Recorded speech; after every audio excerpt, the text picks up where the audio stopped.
अस्सलाम वालेकुम students, hope so आप सब खैरियत से होंगे। जैसे कि मैंने आपको पहले भी बताया था कि हमने बीएससी के लेक्चर स्टार्ट करने हैं, तो आज हम अपने बीएससी के लेक्चर स्टार्ट कर रहे हैं। सबसे पहले तो हम बीएससी थर्ड ईयर से स्टार्ट कर रहे हैं, क्योंकि पेपर भी करीब आ गए हैं, तो जो नए स्टूडेंट्स होते हैं उनको थोड़ी कन्फ्यूजन भी होती है।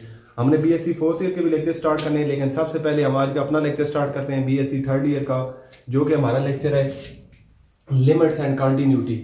जो हमारे पास है, आपने पढ़ा होगा अभी, तो आपका कोर्स काफ़ी हद तक कंप्लीट भी हो गया कि इसमें लिमिट्स है, कंटिन्यूटी है, इंटीग्रेशन है, डेरिवेटिव है। जितनी भी ये सारी चीज़ें हैं, ये किसकी ब्रांच से ताल्लुक़ रखती हैं? ये आपकी ब्रांच से, कैलकुलस ब्रांच से ताल्लुक़ रखती हैं। ये इन सब की एक ही फैमिली है, और वो कौन सी फैमिली? हमारे पास कैलकुलस फैमिली है। बहुत सारे स्टूडेंट कंफ्यूज हो जाते हैं लिमिट्स और कंटिन्यूटी को लेकर, लेकिन मैं जो आज आपको समझाऊंगा, मैं उसकी गारंटी देता हूँ कि सबसे ईजी मेथड होगा आपके लिए। अगर आपने सही से समझ लिया, पूरी वीडियो आपने देखी, तो आपको इंशाल्लाह समझ आ जाएगी। ये नहीं कि आप 2-2 मिनट की स्किप करके वीडियो देखें तो ऐसे आपको समझ नहीं आएगी, क्योंकि एक पॉइंट भी आप मिस करके तो भी आपके पूरी वीडियो देखने का फायदा ही कोई नहीं है। तो मैंने जैसे आपके पास लिखा है लिमिट्स एंड कंटिन्यूटी, आपने अपने लेक्चर में पढ़ा होगा। फॉर एग्जाम्पल मैं आपके यहाँ पे लेता हूँ f of x is equal to x square minus 2। ये हमारे पास एक फंक्शन आ गया है। ये तो आपको बहुत ईजी लगता है कि फॉर एग्जाम्पल मैं कहता हूं कि ये हमारे पास क्वेश्चन है गिवन, इसको मैं क्वेश्चन कह लेता हूं। तो हम कहते हैं कि फाइंड क्या करना है हमने जी, एफ ऑफ 2 फाइंड करना है।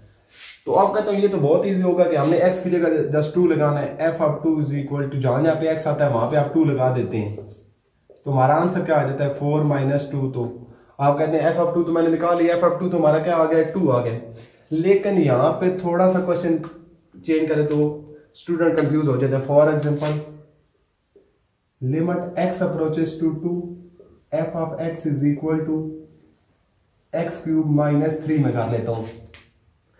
ये दोनों क्वेश्चन हैं सेम। इसमें उसने डायरेक्ट बोल दिया कि आप f of 2 निकालें। f of 2 का मतलब क्या था कि जहां पे x है वहां पे आपने 2 लगा देना है। लेकिन नेक्स्ट जब उसने बोला है कि लिमिट x approaches to 2, तो आप तो कंफ्यूज हो गए, आपको समझ नहीं आ रही कि x approaches to 2 यहाँ पे बोल है, तो इसका भी मीनिंग वही होता है, लेकिन उसने सिर्फ लिमिट दी है कि x हमारे पास कहां तक जाता है, 2 तक जाता है। तो इसमें भी हमने वही काम करना है। f of 2 is equal to, मैं वही क्वेश्चन ले लेता हूं। x स्क्वायर हमारे पास क्या था, x स्क्वायर माइनस 2। आप आंसर देख लें, इसका x स्क्वायर माइनस 2 था, तो यहाँ पे आप 2 लगाते हैं, 2 का स्क्वायर माइनस 2, ये हमारे पास आ जाता है 4 माइनस 2। तो f of 2 हमारे पास क्या आ जाता है 2। अब ये आप देख लें कि दोनों का आंसर एज इट इज क्या है, सेम आ गया। ये हमारे पास कोई फंक्शन था और ये हमारे पास लिमिट्स थी, तो आपने कंफ्यूज नहीं होना कि लिमिट और चीज है और फंक्शन और चीज है दोनों सेम चीजें, लेकिन इनका करने का अलग अलग मेथड है। लेकिन कुछ जगह आती है जहां पे हमारे पास फंक्शन क्या हो जाता है, फेल्ड हो जाता है, क्रिटिकल पॉइंट्स आ जाते हैं। आपके नेक्स्ट में आपको एग्जांपल भी दूंगा जहां पे फंक्शन हमारा फेल हो जाएगा, लेकिन लिमिट्स हमारे पास क्या, लिमिट की इजाद ही क्यों हुई है, या सिंपल मीनिंग में कह लें कि लिमिट्स को पैदा ही क्यों किया गया, इसको क्रिटिकल प्रॉब्लम सॉल्व करने के लिए, जो मुश्किल प्रॉब्लम होती है वहां पे हम सॉल्व करने के लिए क्या यूज करते हैं, लिमिट फंक्शन यूज करते हैं। होप सो कि ये दोनों आपको समझ आ गए होंगे। आप एक दफा नोट कर लीजिए, एक एग्जांपल थी छोटी सी फंक्शन के बारे में और लिमिट के बारे में। हो सो कि आप लोगों ने नोट कर लिया होगा, तो मैं आप कुछ रूल्स आपको बताता हूं लिमिट्स और फंक्शन के। लिमिट के क्या रूल होते हैं और फंक्शन, उसमें हम फंक्शन करेंगे तो लिमिट से सॉल्व, लेकिन उसमें फंक्शन लगा के मैं आपको बता दूंगा कि फंक्शन आप इसमें क्यों नहीं यूज कर सकते। फॉर एग्जाम्पल हमारे पास एक क्वेश्चन है, limit x approaches to a x power n minus a power n x minus a। अब ये हमारे पास एक रूल है, ये आप इसको थ्योरम भी बोल सकते हैं, आपकी बुक में भी दिया होगा बीएससी के चैप्टर 1 में थर्ड ईयर की। अब आप देखें कि इसमें अगर फॉर एग्जांपल मैं फंक्शन यूज करता, इधर साइड पे छोटा सा रफ अमल मैं आपको बताता हूं। मैं यहाँ पे कहता कि f of x is equal to x power n minus a power n divided by x minus a। अगर फंक्शन रूल में यूज करता तो मैं आपको कहता f ऑफ a निकालें, तो ये चीज आपकी थी। आपने डायरेक्ट क्या करना था कि x की जगह पे a पुट करना देना था। तो अब देखें a power n minus a power n a minus a, 0 by 0, यहाँ पे 0 आ गए।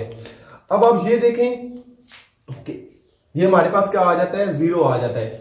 न्यूमिनेटर में तो जीरो का कोई इश्यू नहीं होता, जीरो डिवाइडेड बाई समथिंग आ जाता, जीरो डिवाइडेड बाई समथिंग आपके पास जीरो ही होता है। लेकिन जब भी आपके पास डिनोमिनेटर में जीरो आ जाएगा तो आपका क्वेश्चन अनडिफाइंड हो जाएगा, उसकी हमारे पास क्वेश्चन एग्जिस्ट ही नहीं करता, उसकी कोई वैल्यू नहीं होती।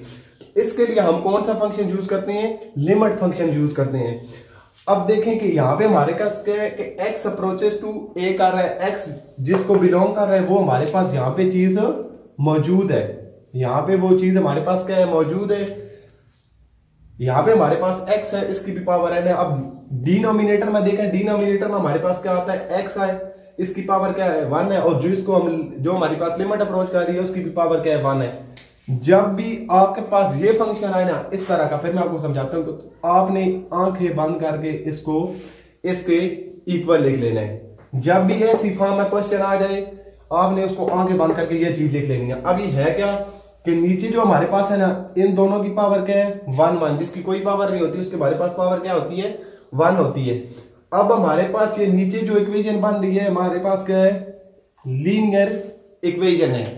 अगर आपके पास न्यूमिनेटर में क्वेश्चन किस फॉर्म में हो कि फॉर एग्जांपल वेरिएबल की पावर n है, आगे आपके पास लिमिट जिसको अप्रोच कर रही है हमारे पास उसकी भी पावर n है, और डिनोमिनेटर में आपके पास लीनियर इक्वेशन आ जाए तो उसको आप इसके इक्वल लिख सकते हैं। इसकी एक छोटी सी एग्जांपल मैं आपको बताता हूं। फॉर एग्जांपल x पावर क्या है हमारे पास 5 है, -32 डिवाइडेड बाय x -2 आ जाता है। लिमिट x हमारे पास क्या अप्रोच कर रही है, x अप्रोचेस टू 2 कर रही है। अब आप देखेंगे ये हमारा क्वेश्चन इस फॉर्म में बन रहा है या नहीं बन रहा। आपको पता चल रहा है कि ऊपर x पावर 5 है, -32 है, नीचे हमारे पास x -2 है, इसकी तो पावर ही कोई नहीं हमारे पास। अगर थोड़ा सा फर्दर हम इसको आगे डिस्कस करें तो मैं अगर इस रूल की फॉर्म में बनाऊं तो इसको मैं ऐसे लिख सकता हूं x की पावर 5 -2 की पावर 5 डिवाइडेड बाय x -2। अब आप देखें कि जो जिसको लिमिट अप्रोच कर रही है वो हमारे पास यहाँ पे चीज आ गई है, ये x की पावर 5 है, दोनों की पावर हमारे पास सेम आ गई है, और डिनोमिनेटर में हमारे पास क्या आ गई है लीनियर इक्वेशन आ गई है। अब हम करते क्या है कि पावर को सबसे पहले लिखते हैं n, जो हमारे पास n था वो हमारे पास यहाँ पे अब क्या आ गया 5 आ गया। अब हमारे पास क्या था a था, a की जगह यहाँ पे हमारे पास क्या है 2 आ गए, और n माइनस a तो 5 - 1, तो ये हमारे पास क्या आता है 5 × 2 पावर 4। ये हमारे पास कितना बनता है 80। आंसर हमारा इसका क्या आता है 80। 2 4 कितना होता है हमारे पास 16 होता है, 16 को 5 से मल्टीप्लाई करें कितना आता है 80 आता है। तो ये हमारे पास एक रूल की था हमारे पास लिमिट्स के लिहाज से। होप सो कि आपको ये फर्स्ट रूल हमारा समझ आ गया होगा।